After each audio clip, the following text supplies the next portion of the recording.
기도드리겠습니다. 하나님 아버지, 많은 재난 가운데 우리를 보호해 주셨고, 때로는 가뭄과 때로는 수와, 그리고 많은 깜짝 놀라는 이 무서운 소식들을 들으며 오늘도 불안과 초조에 떨 수밖에 없고 정신을 수 없는 격동 속에 오늘도 평안하게 쉬게 하시고 다시 이렇게 새벽에 주님 앞에 나올 수 있게 오늘도 인도해 주시는 하나님, 그 은혜를 감사합니다.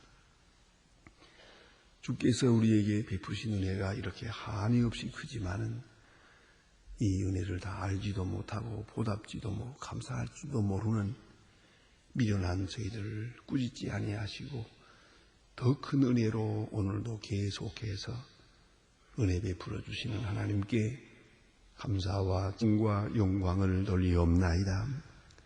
하나님 아버지, 우리가 별로 위생을 못 지켰지만은 건강도 하게 하시고 우리 일어나지도 못했고 성실하지도 못했습니다. 그럼에도 불구하고 우리에게 이용할 양식을 넉넉하게 주셨으며 우리가 지금 국방을 제대로 하는 것도 아니고 안보로에도 문제가 많고 항상 우리의 생각도 형편이 이렇게 흔들리고 있지만 그러나 평안한 가운데 지켜갈 수 있도록 오늘 우리에게 이 자유와 이 번영과 이 안정을 허락해 주신 하나님 진심으로 감사하옵나이다. 많은 사람이 주님 앞에 나오고 또 당연히 나와야 할 것이건만 이렇게 믿는 주님의 사람들도 당연히 나와야 할 줄로 알면서도 나오지 못하는 나약한 심령들이 많건만 우리에게 이만큼의 믿음을 주셔 오늘 아침에도 주님 앞에 나와 찬송을 불렀습니다. 이 크신 은혜를 인하여 하나님께 감사와 찬송과 영광을 돌리옵나이다. 하나님 아버지, 우리의 날이 얼마인지 알 수 없지만 주의 부름을 받아서 주 앞에 가는 그날까지 새벽에 주님 앞에서 기도할 수 있게 해 주시옵소서. 우리가 굳이 오후에 사는 것을 바라진 않습니다. 그 얼마를 살든 새벽 시간을 하나님 앞에 바치며 거룩하게 주의 영광을 찬양하며 주의 거룩한 사역에 쓰여지며 그렇게 살아갈 수 있는 저희들이 되고 또 우리의 마지막이 되게 하여 주시옵소서. 주여, 우리가 주의 부름을 받아 요단강을 건너갈 때 조금도 부끄러움이 없게 하시고 두려움 없게 하시고 감격사한 마음으로 반갑게 주님을 맞이할 수 있도록 항상 준비된 그런 생을 살아가게 하여 주시옵소서. 이 생이 멀어진다고 아쉬워하지도 않게 하시고 가까워지는 하나님의 나라를 좀 더 밝게 바라보면서 살아갈 수 있게 하옵소서. 하나님 아버지, 이제는 위로받기보다는 위로하는 자로 살고 내가 많은 것을 얻기보다는 가진 것을 가지고 많은 사람에게 베풀며 살게 하옵소서. 다소라도 주며 살고 베풀며 살고 봉사하며 그렇게 살아갈 수 있게 하오. 미련하고 우둔하게 더 많은 것을 추구하다가 욕되게 사는 저희들 되지 않게 하옵소서. 하나님 앞에나 사람 앞에 특별히 귀한 자녀들 앞에 조금도 부끄러움이 없는 그런 생을 살게 하여 주시옵소서. 주님, 오늘도 하나님의 말씀이 바르게 전파되게 하시고 땅 끝까지 들려지게 하옵소서. 말씀을 들은 바 없어 구원받지 못한 그 심령들이 이 지구촌에 없게 하옵소서.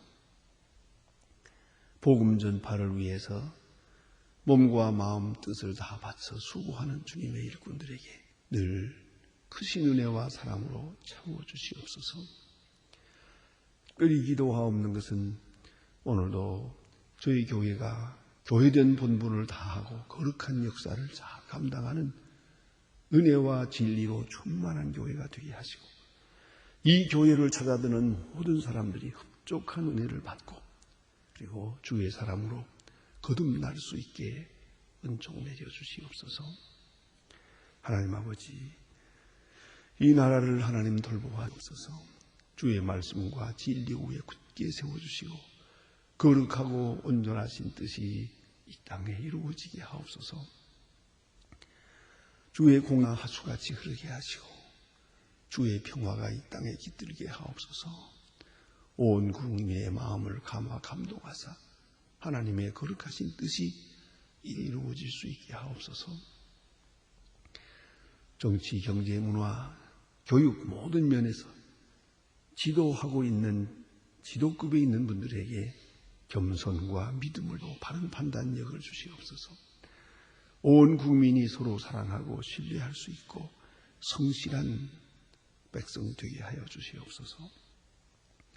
저 북녘 땅에도 자유를 주시고 가난과 억압에서 건져주시며 우리에게 맡기신 소임 잘 감당하게 하시고 어서속히 복음 안에서 통일되는 크고 밝은 역사를 보게 하옵소서.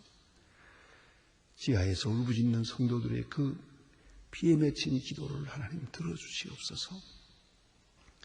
하나님 아버지, 오늘도 해외에 있든 여행 중에 있는 사람들, 군문에 나가 있는 젊은이들, 공부하는 자녀들 다 돌보아 주시고 이렇게 고향과 지방을 방문한 분들 오늘 돌아오는 귀경길에 지켜주시기를 바라며 어디에 있든지 주와 함께하며 때를 얻든지 복음을 전하며 하나님의 사람으로 성실하게 섬기며 살아가게 하옵소서. 감사하는 마음으로 살고 주를 찬양하며 살고 기쁨과 찬양으로 충만한 오늘 하루 되게 하여 주시옵소서. 이 하루의 모든 생활을 주께 맡깁니다.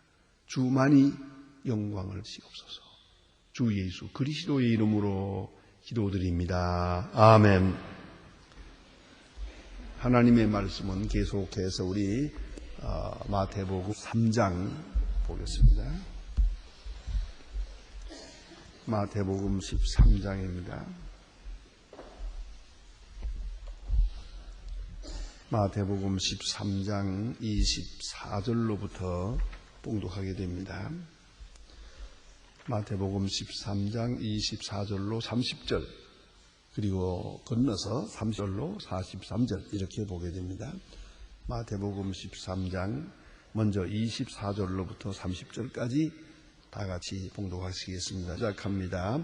예수께서 그들 앞에 또 비유를 베풀어 가라사대 천국은 좋은 씨를 밭에 뿌린 사람과 같으니 사람이 잘 때에 그 원수가 와서 곡식 가운데 가르듯 뿌리고 갔더니 싹이 나고 결실할 때에 가라지도 보이거늘 집 주인이 와서 말하되 주여 밭에 좋은 씨를 심지 아니하였나이까 어쩌면 가라지가 어디서 생겼나이까 주인이 가라되 원수가 그렇게 하였구나 종들이 말하되 그러면 우리가 가서 이것을 뽑기를 원하시나이까 주인이 가라되 가만두어라 가라지 뽑다가 곡식까지 뽑을까 염려하노라 둘 다 추수 때까지 함께 자라게 두어라 추수 때에 내가 추수꾼들에게 말하기를 가라지는 먼저 거둘 사루기에 단으로 묶고 곡식은 모아 내 곡간에 넣으리라 하리라.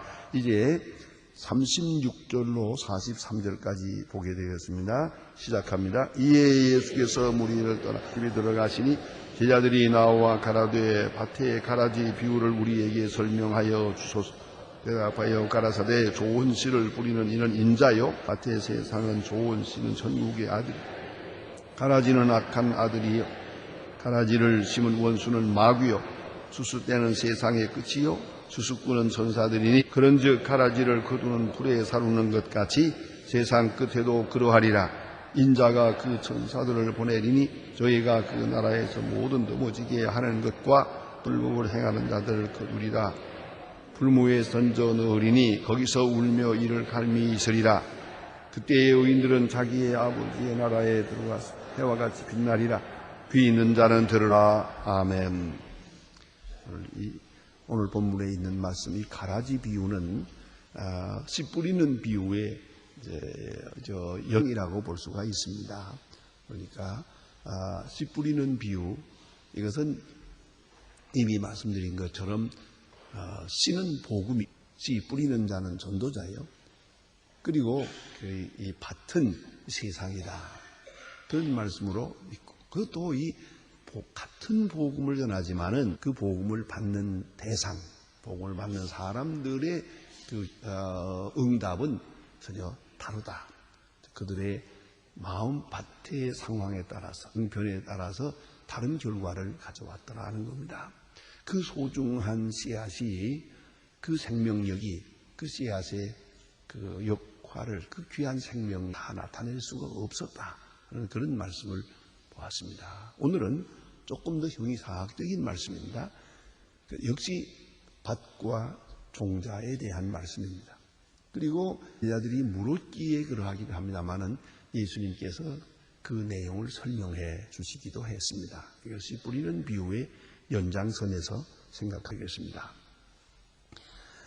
이 비유의 주제는 역시 하나님의 나라입니다. 하나님의 나라가 이 땅에 이루어져야 되는데 이 땅에 이루기 위해서 어떤 방법으로 하는 것입니다. 다시 이것을 생각해야 합니다.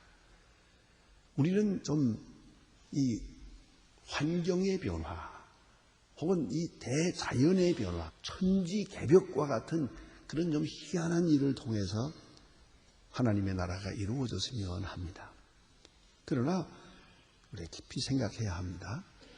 그렇지 않고 하나님의 나라가 이루어지는 그 방법, 아주 핵심적 방법은 사람입니다. 사람도 그 사람의 마음입니다. 환경이나 자연이나 여건이 아니라 외적 여건이 아니고 내적인 한 사람 한 사람의 마음속에 전해지는 복음을, 이것을 통하여 하나님의 나라가 이루어지는 겁니다. 이것이 하나님의 방법입니다. 이걸 우리는 깊이 생각해야 합니다. 굉장히 중요합니다. 우리는 이 바깥 세상, 이 대자연, 이런 것들이 좀 확 달라지면서 그리고 그 하나님의 나라가 이루어진 다음에 거기에 우리가 문을 열고 촥 들어갔으면 좋겠어요. 그렇게 생각을 해요. 하나님의 나라를 외적으로 이루어지길 바라요. 그러나 하나님의 나라의 임함은 인격적입니다. 한 사람 한 사람의 마음에 복음을 전하고 또 복음이 전파되고 그로서 은혜의 역사는 이루어지는 거예요. 이 점을 잊지 말아야 합니다. 그래서 이걸 비유해서 씨 뿌리는 것으로 말씀하셨어요. 마음밭에 복음을 뿌려요. 그러니까 하나님의 나라는 인격적으로 또는 생명적으로 이루어지는 것이다. 그 점을 깊이 생각해야 하겠습니다. 그래서 씨를 뿌리는 것과 같다 그랬죠. 그러니까 말씀과 함께 임한다는 거죠. 예수 그리스도께서 전파하시는 말씀, 좀 깊이 말씀을 드리면 예수님께서 이 땅에 말씀이 육신이 되어 오셨습니다. 예수님이 오셔서 조용히 역사합니다. 마치 씨 뿌리는 것과 같죠. 어느 밭에 한 알의 씨가 뿌려지는 것 같은 그렇게 조용하게 이루어지는 거예요. 저 예루살렘, 저 베들레헴 거기 예수님이 나섰어요. 그리고 복음을 전하는 이 일이 조그맣게 시작이 되지 않습니까? 아무도 모르는 것이지. 이렇게 시작, 이와 같이 씨앗이 땅에 하나 떨어지고 그것은 조용한 역사예요. 그와 같이 하나님의 나라에 임함은 무엇이냐 하는 것이고요. 그리고 마음밭에 뿌려진다는 것이죠. 문제는 마음이에요. 한 사람의 마음에 뿌려져서 그가 이 말씀과 중생함을 얻는 것이요. 그리고 새 사람이 있죠. 그가 하나님 나라를 영접하고 그 마음의 하나님 나라, 그 인격의 하나님의 나라, 그 가정에, 그 직장에, 그 사회에, 그의 생활에 이렇게 파급되어 나간다 하는 것입니다. 그리고 중요한 것은 하나님의 나라의 역사는 성장한다는 것이에요. 이 뒤에 이에 대해서 예수님께서 또 계속적으로 설명을 하십니다만 성장하는 거예요. 먼저 말씀이 뿌려졌어요. 그 순간 하나님의 역사는 시작이 되고 그 다음에는 조금씩 자라나는 거예요. 자라나서 겨자씨와 같이 작은 것이 마치 큰 나무가 되는 것처럼 말입니다. 자기도 모르는 사이에 자라게 되는 거예요. 내가 들은 복음이 내 마음속에서 자리 잡고 있어요. 우리가 시간마다 주일마다 와서 하나님 말씀을 들어요. 새벽마다 들어요. 이 말씀이 여러분의 마음속에 심기워지면서 자꾸만 자라나는 거예요. 여러분의 의식을, 여러분의 가치를, 여러분의 생활을, 심지어는 여러분의 건강까지도 이 말씀이 점점 퍼져나가면서 말씀화하게 되는 거예요. 말씀화하게 돼요. 전에는 물질화했어요. 세상 욕망화했어요. 우상화했는데 이제는 말씀으로 화하게 되는 것이에요. 점씀의 역사가 확장되어 나가는 것이죠. 여러분 가끔 이제 들판에 여기 나가보시면 그 농사하는 사람이 먼저 밭을 다 이렇게 논이나 밭을 전부 갈고 뒤집어 엎고 고르게 하고 잡초를 제거하고 아주 훤한 벌판을 만들어놔 일단. 그리고 실고 혹은 모내기를 하여 처음에 보면은 요만한 거 저 대수롭지 않아요. 그러나 얼마 있다 보면 파랗게 자라요. 또 자라요. 요새 이 들에 나가보면 아주 꽉 차게 해서 고개 누렇게 쓰 있어요. 그렇게 덮어놓은 걸 볼 수 있잖아요. 곡식으로 확 덮였어요. 하나님의 나라와 마치 이와 같다. 그래서 하나님의 나라 은총 속에 자라나는 것이요. 우리 심령 속에서 확장되고 파급되고 점점 성장해 나가는 것이다. 그것이에요. 그 다음에는 수수와 함께 완성됩니다. 가을이 되면 이제 걷어들입니다. 바로 그 시간이 완성이 옵시다. 여기에 이제 신학적 문제가 있습니다. 그리스도와 함께 하나님의 나라는 임하고 교회와 함께 하나는 성장, 확장합니다. 그리고 예수님의 재림과 함께 완성됩니다. 이걸 깊이 생각해야 합니다. 이것은 성경이 말씀하는 가장 핵심이 옵시다. 예수 그와 함께 임하고 복음 전파하는 교회의 사역과 함께 확장되고 그리스도의 재림과 함께 만드는 것이 하나님의 나라다 하는 것이죠. 이것을 상징적으로 우리에게 말해준 것이 있어요. 예표적으로. 그것이 바로 애굽에서 그 죄악 세상에서 이스라엘 백성이 구원을 받습니다. 홍해를 건너갑니다. 그리고 광야에서 성장합니다.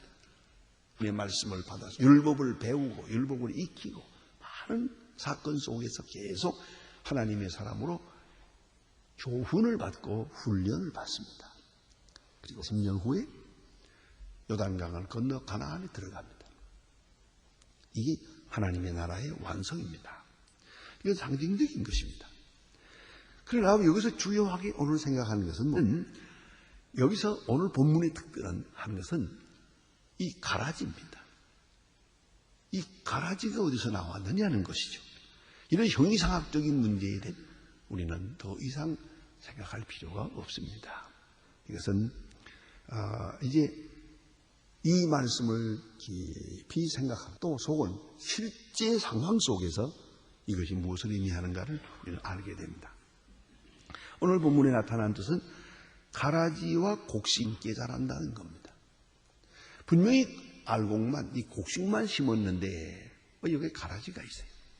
벼에는 돌피가 있고 또 조밭에는 가라지가 있어요. 어디나 가라지가 있단 말이에요. 가짜가 있어요. 이거 왜 있느냐 그것이죠. 그리고는 그 소은 토지에서 그 땅에서 나오는 그 거름과 기운을 이 가라지가 함께 먹어버리는 거예요. 아니 이건 참 오늘 본문에 보니 이거 있을 수 없는 일이거든요. 그래서 이 종이 말합니다. 아니 주인이요 좋은 씨를 뿌렸는데 왜 가라지가 나왔습니다. 그런 말이 여기 본문에 나오지 않습니까? 이 각식과 곡식과 가라지 함께 자란다.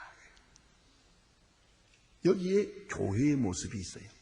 이것이 바로 세상이기도 해요. 다시 한번 광야 교회로 돌아가 보십시다. 이스라엘 백성들 애굽에서 나왔어요. 그 큰 기적을 통하여 홍해를 건너 나왔어요. 홍해를 건너 나올 때 알만 나왔느냐? 가라지도 나왔어요. 애굽 사람들도 많이 따라 나왔어요. 눈치 빠른 사람들이. 가만히 보니까 이 큰 기적이 나타나는데 그렇잖아요. 그래서 그 전설에 보면 그런 얘기가 있어요. 그 왜 그 장자, 그 죽는 마지막 재앙이 있지 않습니까? 그 이스라엘 백성들이 양을 잡아가지고 문설주에다가 바르잖아요. 이렇게 바르는 걸 보았거든. 그런데 애굽 사람들이 가만히 생각하니까 이게 또 무슨 사건이 있구만.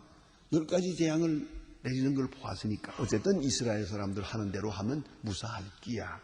그 양피를 얻어다가 자기들도 받았다잖아요. 했더니 그 집 사람들은 죽음을 어쨌든 진짜든 가짜든 문설주에 피를 바르는 거기는 죽음의 천사가 넘어갔어요. 6월절이요. 패스오버 넘어갔다. 애굽 사람이 이스라엘 사람의 흉내를 내고 구원을 받았어요. 그리고 홍해를 건너가요. 이거 그러니까 구원 받았다고 하는 그 이스라엘 백성들 속에 가짜가 많았어요. 그게 바로 고라의 무리예요. 이제 조금만 어려운 일이 생기면 이 사람들이 또 반란을 일으키는 거예요. 애굽으로 돌아가자. 원래 신앙이 없으니까. 중생한 게 아니니까. 중생한 자의 흉내만 내는 거지 진짜 중생은 아니거든요. 종자가 다르니까. 종자가 다르다 이거예요. 모양은 같은데 종자가 달라요. 그래서는 조금만 어려운 일이 있으면 모세를 죽이겠다고 하질 않나. 애굽으로 돌아가자 하질 않나. 이 고라의 무리였던 것이 바로 그런 무리였다라고 말합니다. 일리가 있는 얘기예요. 오늘 교회도 그런 일이 있잖아요. 교회에도 가라지가 있어요. 중생한 교인이 있는, 중생하지 못한 교인이 있어요. 그 사람은 다른 목적으로 나왔어요. 교회에 나올 때 장사할 목적으로 나왔고 출세할 목적으로 나왔고 그렇잖아요. 뭐 안 보입니다만은 이 국회의원 선거할 때쯤 되면 그 후보들이 여기 왔다 갔다 해요. 와서는 남선교회도 참석하고 노예도 참석하고. 자, 이것이 가짜거든요. 그게 나오려면 지금 나와야지. 선거운동 나오는 거, 선거하기 직전에 나오는 그건 다 가짜란 말이에요. 이걸 아셔야 됩니다. 뭐 우리 젊은 사람 가운데 보면은 예쁜 처녀가 보니까 그 따라다니다 보니까 그 교회로 들어가거든. 나도 따라 들어간대요. 그래서 예수 믿는 사람도 있잖아요. 어쨌든 간에 이 교회에 나오는 사람들 가운데는 다 순수한 목적으로 나온 사람만 있는 게 아니에요. 그러나 중요한 것은 거기서 변해서 중생하고 하나님의 사람이 되지만 어쩌면 종자가 다른 사람이 있어요. 그건 끝까지 안 되는 거예요. 가라지야 가라지지 끝까지. 그 종자가 변하나요? 그걸 요새 젊은 사람들 말대로 말하면 원판 불변의 법칙이에요. 그래요. 그건 안 바뀌는 거예요.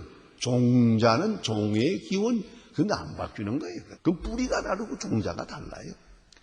같은 모양으로 되어 있죠. 그래서 보세요. 구제도 하지요, 봉사도 하지요, 또 전도 여행도 하지요, 교회에서 하는 행사에 다 참석해요. 다 똑같이 해요. 오히려 더 열심히 종교의식에 다 참석해요. 그러나 속은 아니에요. 이거 충생하지 못합니다. 그래서 조금만 어려운 일이나 무슨 일이 있으면은 전혀 불만 불평으로 그게 표출되는 것을 볼 수가 있어요. 이런 자가 있어요. 그런데 중요한 것은 구별하기 힘들다는 거죠. 가라지와 곡식을 구별하기 힘들어요. 아주 힘들어요. 가짜는 언제나 있는, 가짜는 모양이 더 좋아요. 여러분, 논에서 돌피라는 게 있죠. 그걸 보면, 자랄 때 보면요, 곡식보다 더 잘 자라요. 언제나 몇 센치 더 잘 자라요. 더 크게 보이게 자라요. 밭에서 가라지도 그렇습니다. 더 잘 자랍니다. 논을 맬 때, 이제 논에 풀을 맬 때 이렇게 매잖아요. 그런데 여기 지금 가라지가 있거든요. 분명히 요만큼 더 자랐어요. 요거 가라질 거다. 그래서 그걸 뽑아요. 뽑아보면 문제는 뿌리가 달라요. 이 원변은 뿌리가 노랗습니다. 가늘고 노랗고요. 많고. 그런데 피는 뽑아보면 하얘요. 아주 천연답습니다. 뿌리가 하얗습니다. 하얗고 굵고. 이걸 딱 뽑았을 때 하얗게 나오면 됐다. 내버리지만은 딱 뽑아 아니요. 그러면 알곡을 버린 거예요, 이거 지금. 하나 뽑은 거거든요. 참 구별하기 어려워요. 이 김을 맬 때 가라지도 그렇습니다. 훨씬 더 크게 자란 것을 보고 구별하고 색깔을 보고 좀 구별합니다만은 아리송해요. 오랫동안 농사한 사람들도 실수하기가 쉬워요. 가라지나 돌피를 뽑다가 알곡을 다치는 수가 있어요. 그래서 오늘 성경 말씀에 예수님이 말씀하지 않습니까? 가서 저 가라지 뽑아버릴까요? 그러니까 주인이 하는 말이 그냥 두어라. 가라지 뽑다가 알곡을 뽑을까가 두렵다. 그렇게 말씀합니다. 그러니까 심판을 연기합니다. 조급한다는 금물이 옵니다. 그럼 언제까지? 좀 괴롭지만은 너도라. 이제 가을이 되면 이삭이 나와요. 이삭이 나올 때 보면은 돌피는 고개가 뻗떠가니 올라가요. 벼는 고개를 다 숙여요. 이게 다르단 말이에요. 가을 되면 다 나타나게 돼 있어요. 그래서 곡식은 알곡은 고개를 숙이고 가라지는 고개를 쳐들어요. 그래서 가을이 되면 돌비 뽑으면서 가서 다 뽑아버리잖아요. 이렇게 판단할 수가 있게 된다 그 말이에요. 그러므로 속단은 하지 말 것이고 심판은 하늘이 하나님께 맡기실 것이고 심판은 가을에 할 것이요. 중간에 우리가 판단하는 것 조심해야 돼요. 그 사람 옳다 그렇다 이 사람 가짜다 진짜다 말씀 조심하세요. 진짜인지 가짜인지 노바디는 없어. 확실하지 못해요. 하나님만이 아세요. 그 속에 있는 거니까 이제 가을에 판단합시다. 그 애가 맺혀질 때 보면 그때 가서 할 수가 있어요. 그러나 왜 이렇게 곡식을 이렇게 같이 두는 겁니까? 중요한 것은 오늘 본문의 주제는 이겁니다. 주인 알곡을 아끼기 때문이에요. 알곡을 사랑하는 마음이 있기 때문에 오히려 저 가라지를 당분간 두는 거예요. 그걸 잊지 말아야 합니다. 여기 하나님의 사랑이 있고 넓은 배려가 있다는 걸 잊지 마시고요. 여기 지금 가라지가 있네. 자, 이것은 좀 괴롭지만은 의인의 시련 기간이요, 훈련 기간이요. 이걸 적극적으로 생각할 필요가 있어요. 좀 더 긍정적으로 받아들이면 이런 가라지가 있음으로 해서 알곡이 좀 더 성실하게, 좀 더 강하게 자라날 수 있기 때문입니다. 이제 추수할 때가 와요. 하나님이 정한 때가 있어요. 타임. 그의 때가 있어요. 그때 최종 심판이 이루어질 것입니다. 열매 맺는다는 것은 분명합니다. 이게 변명이 없다. 그러니까 우리가 좋은 씨앗을 마음에 받아서 복음으로 화한 그러한 중생령이 될 때 우리 앞에 있는 심판은 그간에 억울했던 일이 다 해결되는 시간이요. 그간에 수고했던 일이 결실되는 시간입니다. 그래서 종말적 심판과 함께 알곡은 곡간에 걷어들이게 된다 하는 말씀입니다. 모든 복잡했던 문제가 여기서 다 풀리는 것이옵시다. 우리는 때때로 우리 가운데 가라지가 있나 또 누가 가라지인가 생각하지만 그런 판단에 너무 조급해 할 것이 없습니다. 모든 것은 하나님께 맡기고 저 심판날에 그날에 다 시원하게 풀려질 것이니까 우리 문제가 아니요. 형이상학적인 문제에 너무 고민할 것 없습니다. 다만 복음을 받아 알곡으로서의 훌륭한 성장을 이룰 것이면 가을은 하나님이 주시는 또 다른 선물입니다. 기도하십시다.